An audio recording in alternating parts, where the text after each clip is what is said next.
ஆனா பெரியார் யார் என்பதை அவரே சொல்லுகிறார்.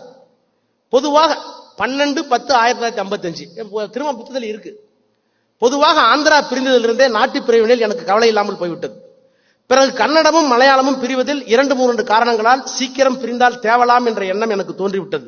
என்ன காரணம் என்றால் கவனிங்க, என்ன காரணம் என்றால் கன்னடியனுக்கும் மலையாளிக்கும் இனப்பற்றோ இன சுயமரியாதையோ பகுத்தறி உணர்ச்சியோ இல்லை என்பதாகும்.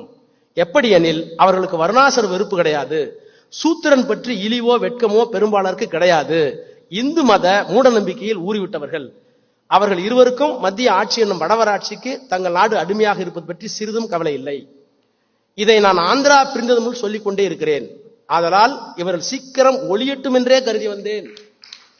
அந்தபடி நல்ல சம்பவமாக அவர்கள் பிரிய நேர்ந்து விட்டார்கள். அதனால் இந்த பிரிவினையை நான் வரவேற்கிறேன். இந்த பிரிவினை நடப்பதில் சேர்க்கை சம்பந்தமாக ஏதாவது சிறு குறைபாடு இருந்தாலும் அதை மேற்கண்ட பெரும் நலத்தை முன்னிட்டு கூடுமான வரை ஒத்து போகலாம் என்றே எனக்கு தோன்றிவிட்டது.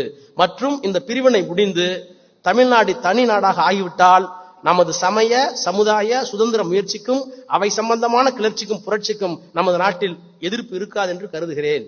அவர்கள் மூவரும் ஒளிந்ததற்கு பிறகு, யாரு? ஆந்திரா, கன்னடா, மலையாளி, அவர்கள் மூவரும் ஒளிந்ததற்கு பிறகு அவர்களையும் சேர்த்து குறிப்பிடத்தக்க ஒரு சொல் நமக்கு தேவையில்லை என்றாலும் திராவிடன் என்ற சொல்லை விட்டுவிட்டு தமிழன் என்று சொல்லியாவது தமிழ் இனத்தை பிரிக்கலாம் என்றால் அது வெற்றிகரமாக முடிவதற்கு இல்லாமல் பார்ப்பான் ஆரியன் வந்து நானும் தமிழன் தான் என்று கூறிக்கொண்டு உள்ளே பூந்து விடுவான் என்ற காரணத்தினால் நான் திராவிடன் என்று சொல்லுகிறேன்.